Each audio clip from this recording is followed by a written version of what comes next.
Hi everyone, Senator Patty Murray here. It is great to be able to join you all in celebrating Dr. Mary E. Brunkow for receiving the 2025 Nobel Prize in Physiology or Medicine. What an outstanding accomplishment. We all know that Washington State is a real leader in scientific innovation and discovery, and I could not be more proud that Dr. Brunkow is helping further that leadership. Today, we celebrate your discovery of the FOXP3 gene and how it has and will continue to change the lives of millions by advancing our understanding of autoimmune diseases.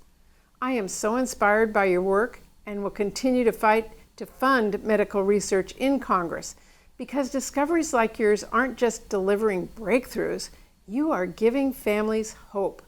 Hope for the future. Hope to spend more time with loved ones. Hope to live a full and healthy life. That is more precious than just about anything. Dr. Brunkow, congratulations, and thank you for all your hard work to advance medicine here in Washington State and around the world. It means so much. Hello everybody, I'm Washington State Governor Bob Ferguson, and I'm really excited to express my congratulations to Dr. Mary Brunkow for receiving the Nobel Prize. And I'm sorry I can't be there in person. I'm actually in Eastern Washington for a couple days, so I'm sorry I'm missing this really wonderful event. But I did want to take a moment just to talk about this really impressive achievement. Washingtonians, I think we can all agree, are really among the most dynamic and innovative people in the entire world. And today, we really celebrate a shining example of precisely that pioneering spirit. Dr. Brunkow represents the best of what our state brings to the world and to society. The Nobel Prize, as you all know, is one of the highest honors anyone can receive. So she's joining a class of about 20 Nobel Prize-winning Washingtonians whose advances have made the world better in numerous ways. Now look, I'm not a scientist, that's for sure, so I'll leave the technical description of the doctor's work to others who know more than I do. But what I do know is that Dr. Brunkow's recognition reflects the strength of our state's scientific ecosystem and its contributions to global health and innovation.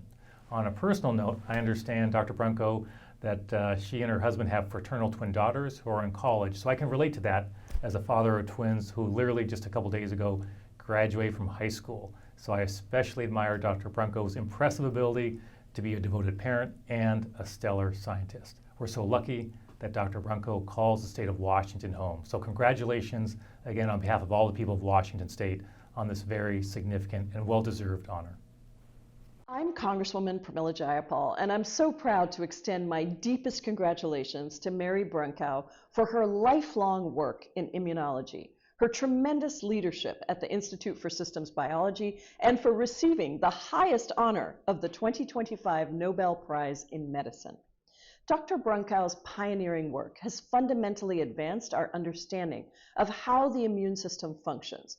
It stands as a powerful example of why it's so essential that the federal government continue to invest in this kind of groundbreaking biomedical research that improves lives, fuels innovation, and keeps the United States at the forefront of global scientific leadership. Thank you for opening new pathways for discovery, and congratulations on this amazing achievement. Hi, I'm Dr. Elizabeth Wako, President and CEO of Swedish Health Services, and I'm incredibly honored to help recognize Dr. Mary Brunkow. Women in science matter. They shape the questions we ask, the way we think, and ultimately the lives that we impact. And when women are not part of research, the issues that affect women can too easily be missed or minimized. In healthcare, we see that clearly. That's why research matters, education matters, and supporting the next generation of scientists matter. Dr. Brunkow's Nobel Prize recognizes work that fundamentally changed how we understand our immune system and how the body regulates itself from turning against itself. Her work on FOXP3 and regulatory T cells, that laid important groundwork for progress in autoimmune disease, cancer, and transplantation, and that impact continues today. One of those autoimmune diseases is lupus, a disease that has had a profound influence in my life as my sister passed away from lupus 10 months ago. Dr. Brunkow's work has provided much needed hope and new targeted therapies that may one day cure others who suffer from lupus. Mary, congratulations. Thank you for the impact of your work, both scientifically and for bringing us hope. And special thanks for those who will follow the example you've set for many others.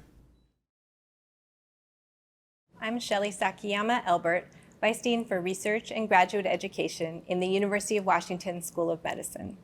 Today, we celebrate an extraordinary scientist, Dr. Mary Brunkow, winner of the 2025 Nobel Prize in Physiology or Medicine.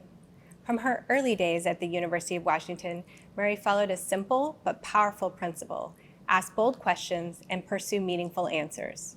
But Mary's impact extends far beyond science. She's a leader, mentor, and role model who has inspired generations of scientists, especially women in the life sciences, to pursue bold ideas and help shape the future of medicine. Tonight, we honor not only her discoveries, but the lives and possibilities her work continues to transform. Congratulations, Mary. It's a pleasure to be here at a celebration for Mary, a colleague that I've known for the past 30 years. In the first 10 years, she worked at a company, Darwin, a spin-out from molecular biotechnology at the University of Washington, and the antecedent to our current ISB and everything. And then for the last 20 years, I persuaded her in 2006 to come back and work with us here at ISB. And it's been an absolute pleasure to think back about the enormous impact that Mary has had.